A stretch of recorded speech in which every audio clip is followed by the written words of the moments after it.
Salvation Army and Odessa both received grant money.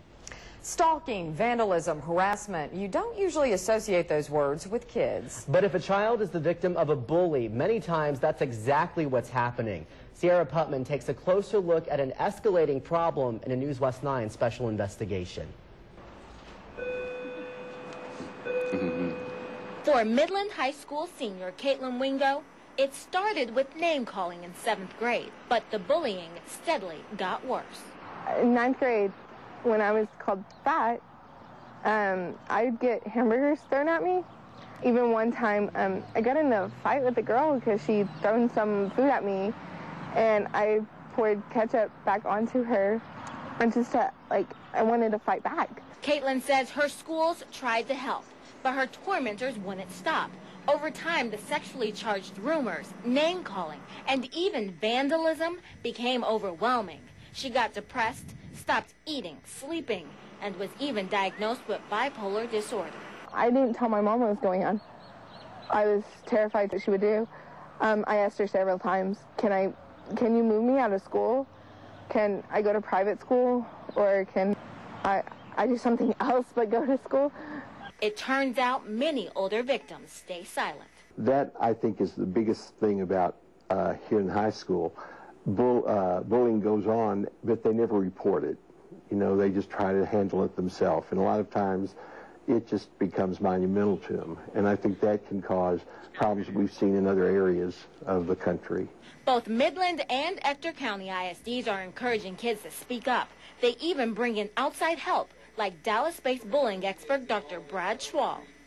I focus on bullying, not bullies, because I believe all kids have potential to give respect. He says teaching kids early on to respect themselves and others can reduce the number of bullies and victims.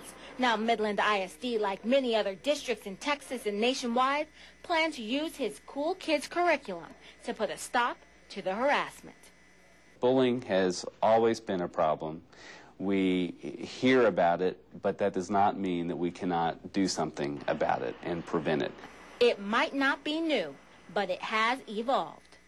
Bullying might start off on the playground and then make its way into the classroom, but with cell phones and the internet, it's quickly coming into the home, which means it can be a 24/7 ordeal for some kids.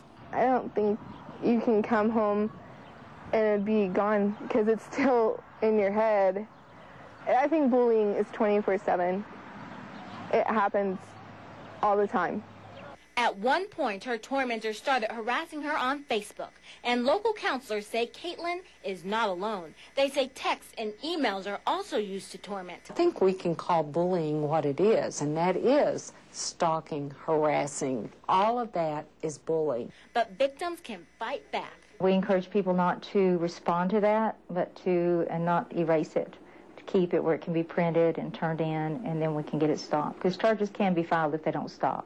Caitlin says speaking up and finding people to trust helped her survive years of bullying. Now the soon-to-be high school graduate wants other victims to break their silence.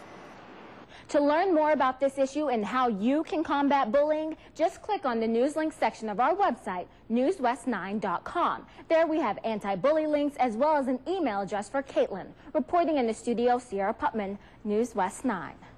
The FBI finds more connections to the attempted Times Square bombing.